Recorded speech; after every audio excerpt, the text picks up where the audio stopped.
All right, so the bowl that I'm going to be carving today is this. I have a walnut. And I've got its mate right here. This is the one I did yesterday. And so let's see if we can match it up. It matches up just like this. And it's going to, hopefully, it'll look somewhat similar. And this, obviously, this is rectangular. This is very fast. It takes longer to do rounded ones, but I can do this in less than an hour. All right, so I want to talk about how we source our logs and how we store them, because usually, so we get our logs mostly from tree trimmers. In Kansas City, they just go to the dump. So we know some tree trimmers, and they let us pilfer through their kind of stash, and we save them trips to the dump. And oftentimes we'll get a whole tree or a lot of wood all at once. So how are we going to store this? Well, when I cut this in half, I want to make one solid cut with my chainsaw. I don't want to have to go back and forth from side to side. So how long is my chainsaw bar? This one is about, it's an 18-inch bar, so I've got about a 17-inch cut. So I know my finished size, I want to be 17 inches. I will usually, if I'm lucky enough and they haven't already cut it to firewood length, I'll try to cut the log into, I don't know, about 20, 24 inches, something like that. So it's got a little extra, because it's probably going to sit around for a little bit in the yard. So let's say that I've got 24-inch log and it's solid. I try to keep it in one piece if I can. At home, I'll store the log with one end on the ground and the other end up here exposed. But what I'll do is if you rip with a chainsaw, you get kind of long, stringy, confetti type shavings, and they're kind of puffy, and I'll put them on top as a hat. That's going to protect it from the sun, wind, and then if it rains or snows, it's going to keep it moist, and that'll slow down the drying process, because logs lose, or wood loses most of its moisture from the end grain. All right, so now I see this log, it's been sitting there for a while, and I'm like, we're going to finally make some bowls. So I take it, and no, I cannot just pick up a whole log with one hand like that, I wish. But pretend it's a whole log. In fact, I'll turn it on in. All right, whole log. What I'm going to do is I'm going to cut about 2 to 3 inches off of the bottom to maybe 4 inches off the top till I'm through all of the cracks that have occurred, because that is what's going to happen. Then I'm going to take my chainsaw and I'm going to start going through the middle, almost all the way. Most of the bowls that I carve are called I call them pith side bowls, which means I'm carving into the inside of the log. This would be, if I carved into this side, I'd call this a bark side bowl. You can use a smaller log to get a bigger volume if you carve into the pith side. It's already kind of shaped for you as is. So, almost all the way through, while it's still whole, so pretend it's got its other half over here, I'm going to cut this side off with the chainsaw and this side off, because these are going to be the bottoms. That's going to just do a lot of removal that I won't have to trim down later. And it's much easier to do, it's much more stable while it's still whole. Then I'll come back and finish that cut, and I'll have 2 halves. And that is the point that we are at here. All right, so step 1, so you don't have to use a chainsaw to do any of this. I do, because it's a little bit faster than using power carving tools. But you could do this whole thing with any of the power carving tools that I'm going to show you. But I like to use an electric saw because it will start virtually every single time. There we go. I also like to use an electric saw because they run slower than gas-powered saws. I can use vegetable oil for bar oil. And that means all of my shavings are going to be compostable and I can put them in my garden, which I do. However, this saw has decided to stop self-oiling. But because I can use vegetable oil, I get to spray it with some spray canola in between my cuts. All right, so let me get my ears in, my face on.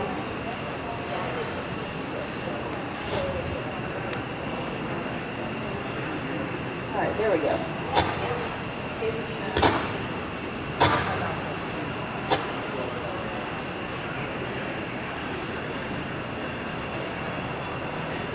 All right.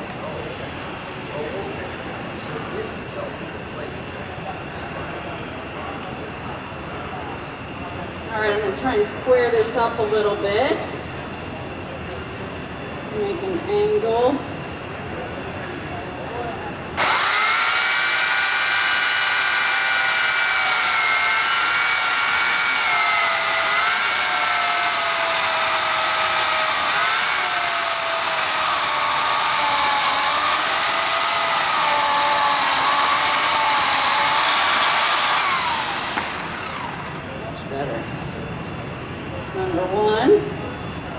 I'm not looking for any exact angle, just trying to match it.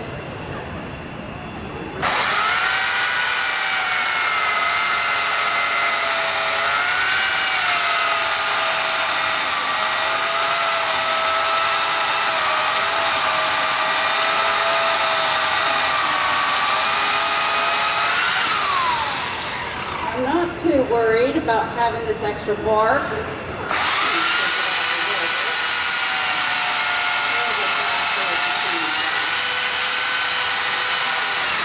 clean that up with my power carving tools. That'll be pretty quick.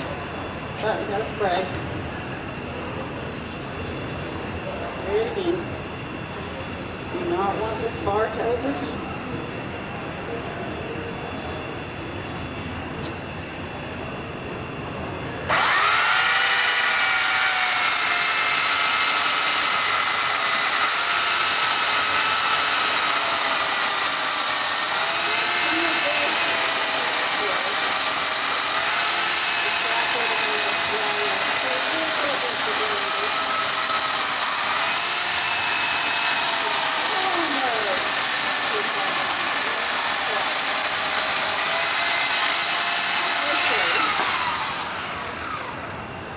Hopefully we'll have a little bit of spalting in there, but I might have to just remove it. Try and match that angle as best I can.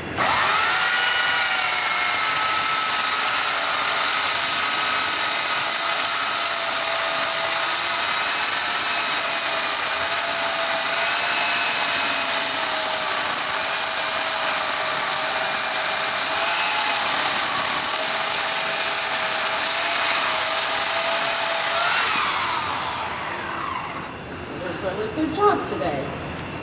Yesterday's was not quite nearly as even. That's really nice and pyramidal. All right, this side is a little slopier. All right, let me show you where we are.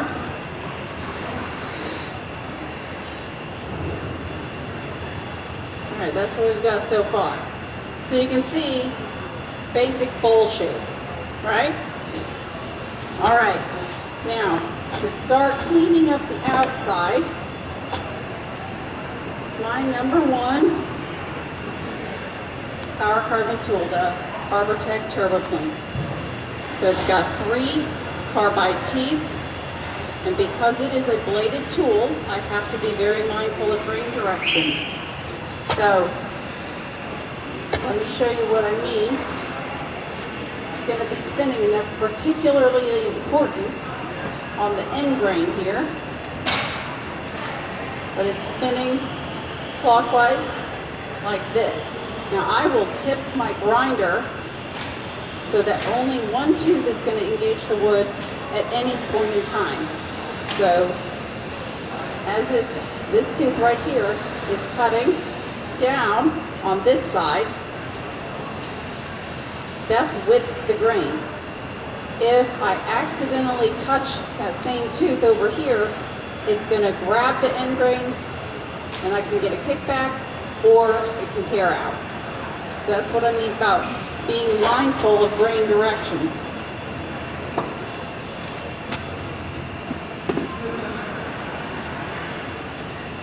All right, so I'm going to start. You'll see I'm not even going to clamp this. Hopefully it has enough mass to hold itself in place. I could use my jaw horse, but I don't particularly like that because I can't stop and feel things quite as fast or as easy. All right, so I'm going to tip, so only this tooth right here will be engaging the wood. Even though this is side grain, and I could engage the full face of the table frame, I still make it a habit to only use that one tooth at a time.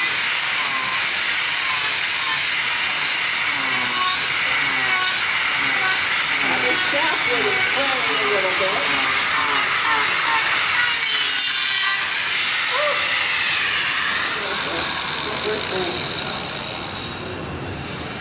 It's just in the bark. Well, we've got ourselves a little bug, a little larva. There he is, see? There he is. Little guy's not going to make it. Feel bad.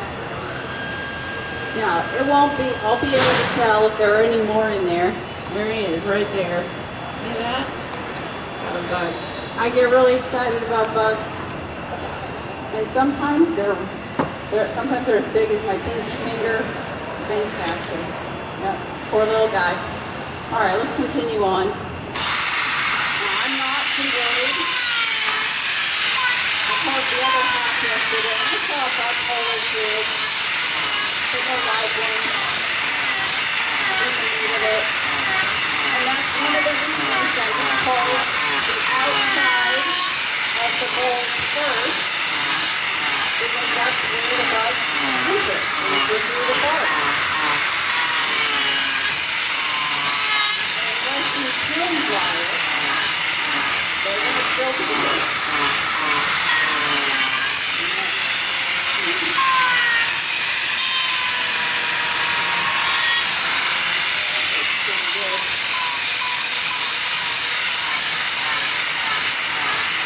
This walnut is particularly pretty. I don't know if I made you appreciate how to shoot it. Different species. Even though walnut grows everywhere in the city area, in different regions of the country it grows differently. So Massachusetts walnut is this tree. It's really pretty. I like prettiness. All right, now let me do this one. This is the other side from the first. Yeah, take this back, try to knock that tree off.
me take a quick breather. I'll show you what this looks like all cleaned up. And you can kind of tell, so a lot of people don't know, walnut, when it's fresh and green, actually looks kind of green. So that is still well full of moisture, whereas this purpler stuff has started drying. And it's only when it's really dry that it's going to turn that deep, rich brown that's on the table. And walnut can definitely vary from like a real light milk chocolate all the way down to an almost black. I have one walnut bowl at home that it turned black. I mean, it looks like ebony. It's not. I know, because I know where the tree came from. All right, now, got a little build up on the back here. Clean that off. This is a way too narrow of a base. So I need to widen that out. Because this is face grain, I can engage the full face of the turbo plane, and this is about the only time that I'll do that, because I'm trying to get this much flatter. I want it pretty flat. Now I know that when this bowl dries, it's gonna warp. Walnut tends to behave itself pretty good, but there's always the possibility of that. There's wood here and really dry. So, I'm thinking to myself, I'm going to finish it eventually, once it's dry, to get it perfectly flat so it fits nice on the table.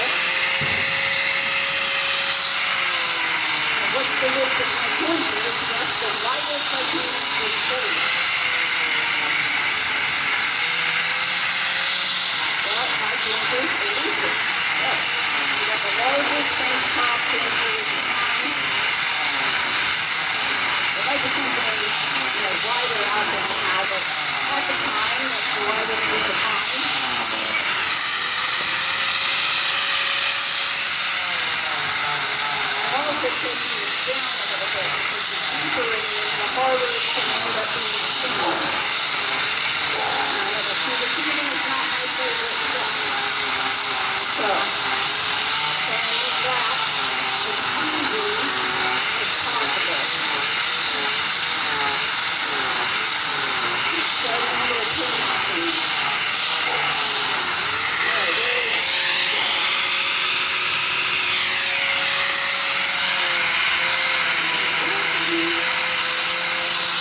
Look at all those little pin knots in there. It's going to hopefully we'll be able to see those through the inside of the bowl, not just on the outside.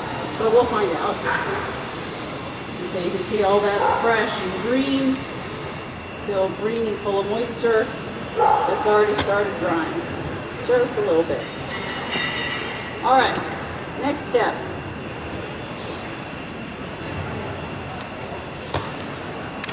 I do want to mention the buildup on the back of this. So I've got some buildup, very common, usually easy to take out, sometimes really sugary woods like maple and Bradford pear is particularly bad. A little bit, elm is a very damp wood. It'll kind of really gunk up and get stuck, and I gotta work harder to get it out. It's not clogging the tooth. It's not stopping the cutting. It's just causing a lot of air resistance, and that can overheat my grinder. So I want to make sure my grinder lasts as long as I can make it last. All right, so carving out the inside. Now, when starting with a flat surface, the industrial wood carver will carve faster than the turbo plane. So the industrial wood carver has 3 carbide teeth. They are replaceable, rotatable, sharpenable.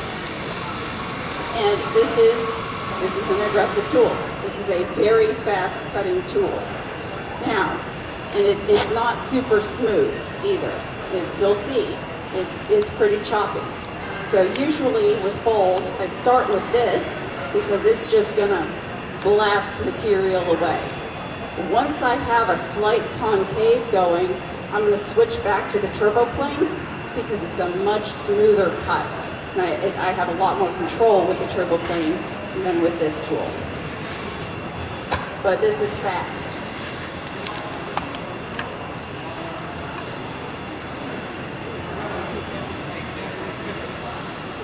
Alright. I've got a nice knot. I've got 2 knots right here in the very middle, like a belly button.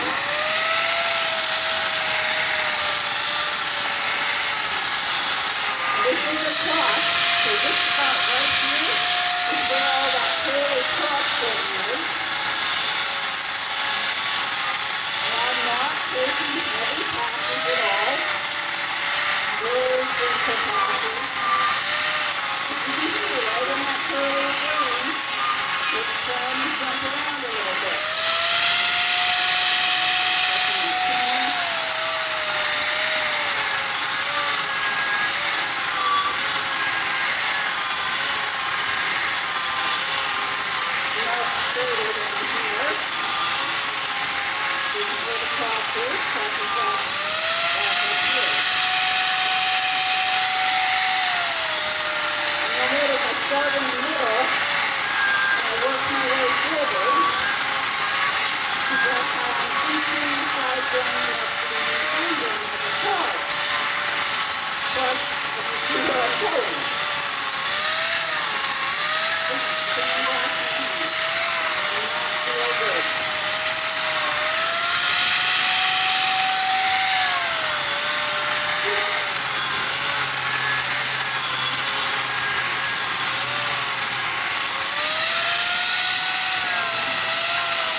See, that's all still full of moisture. Over here is dried a little bit.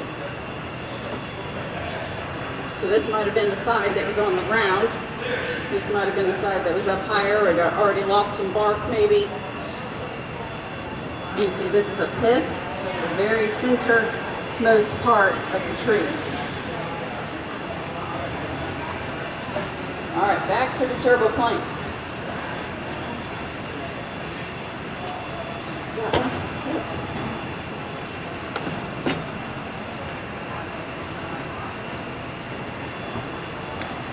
Now you saw that the industrial wood cover was pretty choppy. You'll see a definite difference with the turbo plank.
This very complicated contraption here we call our pole seat. It's just part of a log, chainsaw to check mark shape, and we put some grooves in here because those will act as kind of registers for a bowl.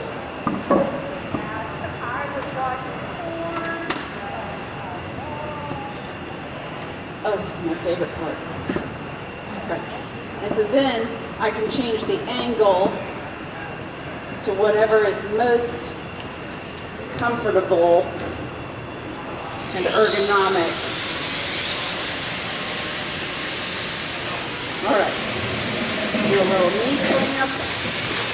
And mostly I'm going to be working up in the top half of this. I won't be taking this classes. This is going to speed up.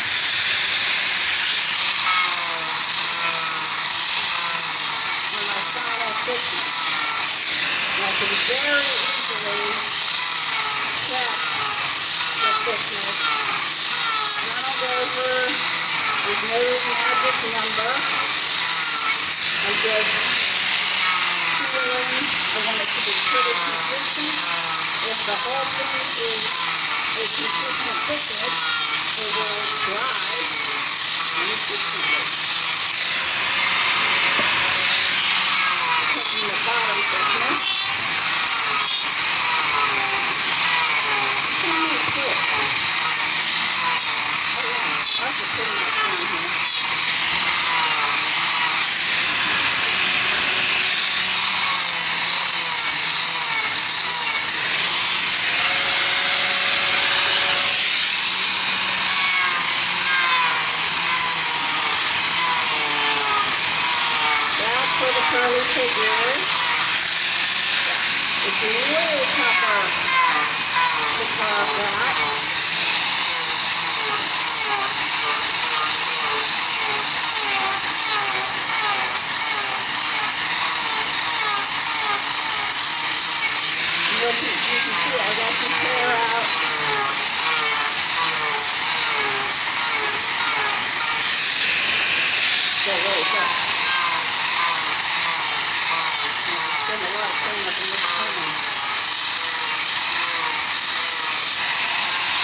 moving around a little. I don't have a dead grip on it. It's a healthy grip.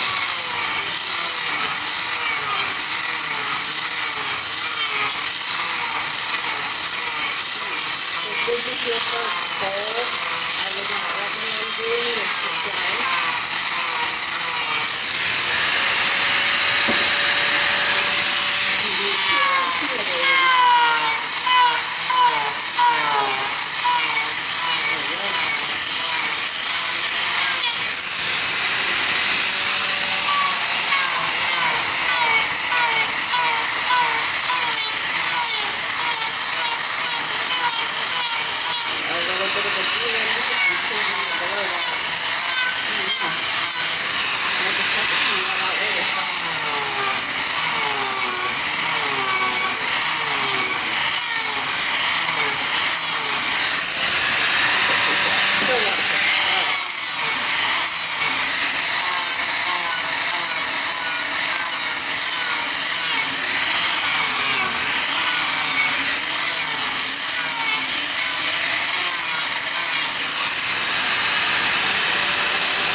Goes out.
Carve that out.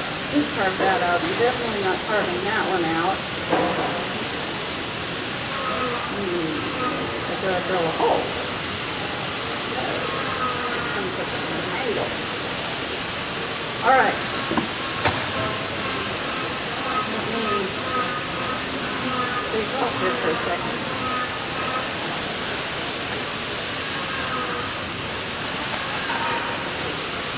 It's funny, my sister-in-law, she does power carving too. She even makes bowls and everything. And she is a little bit OCD, and so she vacuums every day, sometimes multiple times a day. I know, I don't get it. I'm not that way at all. I'm really surprised that she enjoys power carving so much because you can see the mess that is generated. I'm going to take my ears out, so I'm going to leave my face mask on for a few minutes while that walnut dust settles. Walnut is very offensive to my sinuses. Alright, here we are. Now, I was talking earlier about, do I carve this out, do I not carve it out? And what I was referring to are the pips right here. And this one's way down low. Now, we've done it before where if the pip is way down low, we'll actually just bore out the centermost part, and that'll help reduce the chances of cracking, because that's where the cracks will originate, is in the pip. But this one comes up at an angle. You can see it's way down there and then way up here. So I was like, that would be taking out too much here, it'd be too thin, so I'm just going to leave it. Plus, I've got a big knot there, a bunch of tiny little pin knots. There will be some cracking in this one. Where will it be? I don't know. Find out. But it's going to be pretty, I can tell you. This is going to be a gorgeous, gorgeous bowl when it's dry. And what do I mean by carving out the pits? Well, that's what we did here. We notched the pith there, we notched it out there. It looks like spoon rests, so bonus, it's functional, but no, that's to reduce the chances of those cracks even beginning. Though, if a crack does happen, oftentimes I'll just put some stitches on it. So we didn't carve the piths. That pith was probably far enough not in the actual bowl. It was probably right up here, that we didn't have to, but we didn't carve this one out. If we had just taken some stress away right there, it probably wouldn't have cracked at all. But then I couldn't have stitched it. So, pluses and minuses for all of that. Now, I'm not going to worry about this cracking too much, but if I wanted it to be, this one is not a good candidate for a salad bowl, but if I wanted it to be a salad bowl in particular, you don't want to have any cracks in there at all. So, I would let this sit out. It's freshly carved. Let it sit out for a few hours to let the surface dry just a little bit. Then I would put it in a trash bag or in a tote, seal it off from air overnight. In the morning, I'd open that up, let it out, and the inside moisture, the moisture from the inside of the bowl, will start wicking to the surface. And I would actually see standing condensation inside that bag or tote in the morning for sure. Open it up, let that surface moisture evaporate, close it back up for most of the day. In the evening, let it out again. So you're going to do this oscillating, open and close. For the first week, it's mostly in a tote or bag. You're also trying to mitigate mold. If you just leave it in there sealed up, it's just, this sucker will bloom greens and whites and sometimes blacks, some pinks and oranges. It's really spectacular. But after a week, start increasing the amount of time that it's left out of the bag. And then eventually, usually by about 4 weeks, maybe 6 if it's a really, like elm is a really damp wood, about 6 weeks in and out of a tote. So by the end, it's like in 24 hours, out 24 hours. At that point, it's fairly stable. It's lost a good lot of its moisture. And so then we'll put it up on a wire shelf.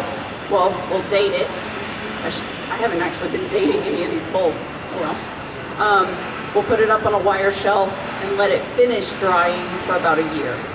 6 months to a year, depending. So the drying, the losing of moisture is an exponential decay function. So it's going to lose a lot to begin with, and then it will slowly start stabilizing out into an asymptote, basically. He told me I used to be a math teacher, and he told me I couldn't say asymptote. But I did. He's not listening. I said asymptote. So, using a moisture meter? I don't. We don't use a moisture meter at all. You just kind of, you can feel it. You feel the weight start going away. And you know, at this point, we've done hundreds of bowls, And so we kind of know how each species is supposed to feel, honestly, how each tree that we get. When you work the wood, especially with hand tools, or you split it, you start to recognize, oh, this is a much denser ash than this other one. So this really lightweight ash is going to feel like this when it's dry. This really dense ash is going to feel like this when it's dry. And so you can kind of start to tell. So basically, but at this point, you know, we've got some bowls that we carved back in, I think the oldest ones we have are from 2016. So, and then ranging all through till now. And so there's more than enough to finish. I have 2 6-foot, I think they're 6 feet, Costco shelves with 6 shelves, and 2 of them in my living room. So it's a wall of basically drying bowls and boxes of ready to sand spoons. So I've got more than enough, and I can just tuck it up for a while and wait on it. When do you sand it or do any more finishing So on it? after it's dry. For a year. Yes. Yeah. Or 6 months. I mean, it kind of depends. And if I want to speed it up, so for instance, if I did notice more bugs in there in the parts that I'm still carving, I would leave this actually outside in a covered carport, and it's just going to do what it's going to do. But I don't want those bugs in my house because it's possible that they can get into the other wood that I have in my house, and I really, really don't want that. But once it's lost most of its moisture, I might then bake it. So Like in the oven. Yeah. And I put it on the low setting. I think mine goes down to about 170, 175, which is warmer than it really needs to be. But the interior, so if it's about this thick, the thickest part needs to be, I think it's like 150 or something, to kill all the bugs. I don't know. I mean, it's like with the meat, you know. Beef has to be, the thickest part needs to be whatever temperature. Chicken, same thing. A few seconds or maybe a minute. Like, yeah. So usually in the winter, fall, maybe, you know, cool parts of the springtime, I'll bake a round of my outside projects, the ones that had bugs, put them in the oven for half a day, maybe even overnight. Then I know that, like, it got warm enough, nothing's living in there anymore. So, but bugs, I mean, bug tracks are gorgeous. I've had some, you can see the tunnels, and yeah, there probably were still bugs in there. I left them outside for 4 to 6 months, because at that point it's lost most of its moisture. It's done a lot of moving, and I can pop it in the oven. Or sometimes in the summertime, I'll put it in the van.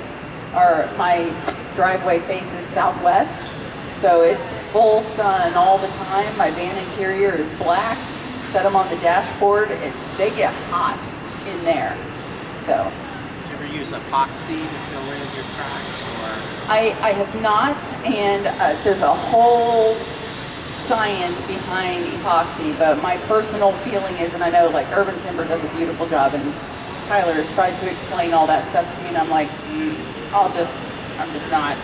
But wood is dynamic, and so it's going to, you know, take in the ambient moisture and release it. You know, that's what it does. So let's say I carved this, or I had it mostly in North Carolina in the summertime, and it's like 80% humidity, and like it's got a lot of that moisture in it. If I send it to Phoenix, it can move. So the epoxy is just plastic, and it's not going to move, whereas the wood will still move. How much? And some woods, like I said, some woods behave themselves. Ash behaves, cherry behaves pretty well, walnut behaves pretty well, but woods like Bradford pear, apple, they don't. And sometimes elm does not behave. They'll have a lot of warp and twist. So. Are you marketing craft shows, internet, or what? We do some local. We do about a half dozen local